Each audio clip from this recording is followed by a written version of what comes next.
On this exciting mini-episode, it's a battle of the put-upon wives. Myrna Davenport, Janet Morris. Who you got? It's a special audio edition of my Perry Mason Season 1 Defendants Tournament. Now, on the Perry Pod.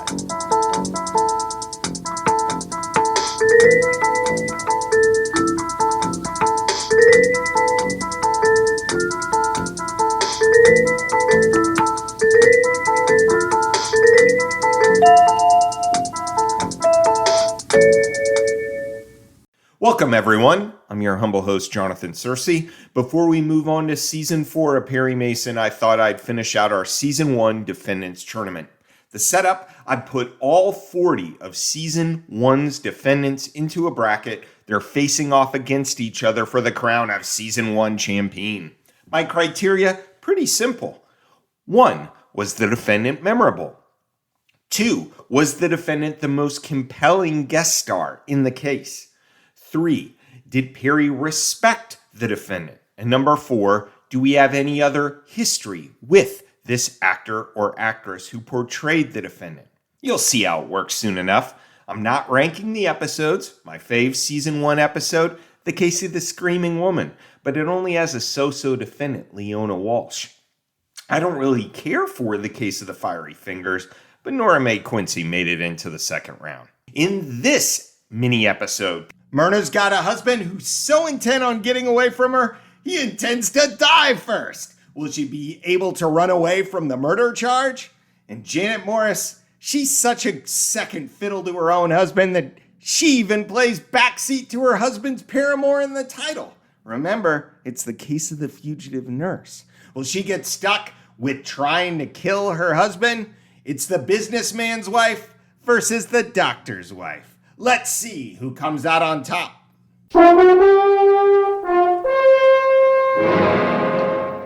Category 1. Was the defendant memorable? Myrna Davenport first comes to our attention as a murderer. I thought she'd be a little more original. But an arsenic worked for her before, so why change, right? My wife. Husband and royal schnooknick Ed stages a lab report to cast aspersions on Myrna following dear old Uncle Charlie's death.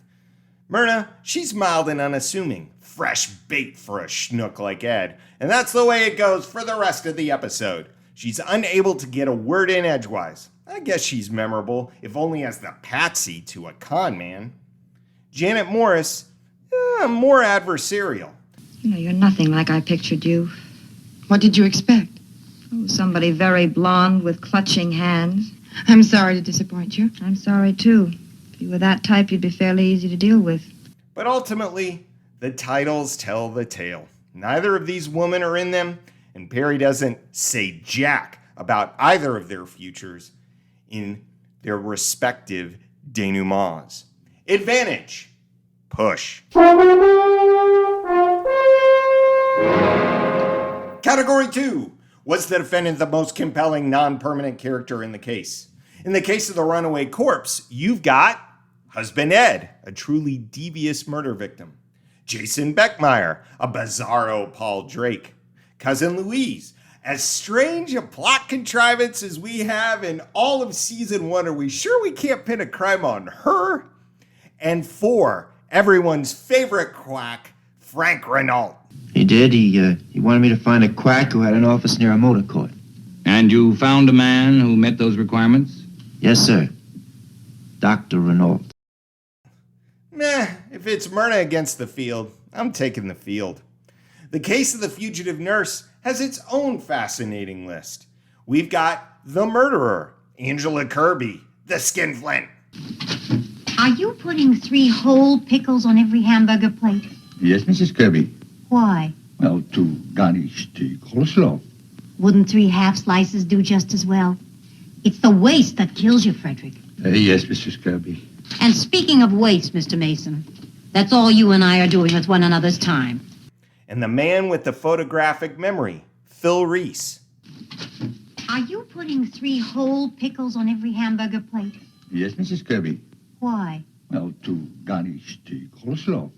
Wouldn't 3 half slices do just as well? It's the waste that kills you, Frederick.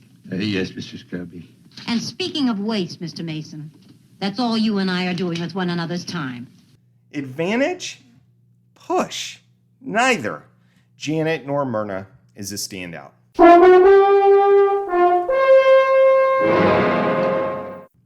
Category 3. Does Perry respect the defendant? Perry speaks up for Myrna in Hamilton's office. Strong stuff. With Janet, Perry offers this little speech, and Tragg eats it up. I know it looks as though the world has just exploded in your face. But with time, we'll get to the bottom of all this. That bit about time was sheer poetry.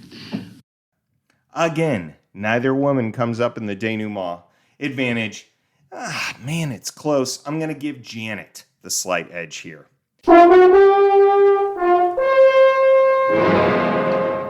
Sheer poetry. Category 4. Finally, do we have a prior history with the actor or actress?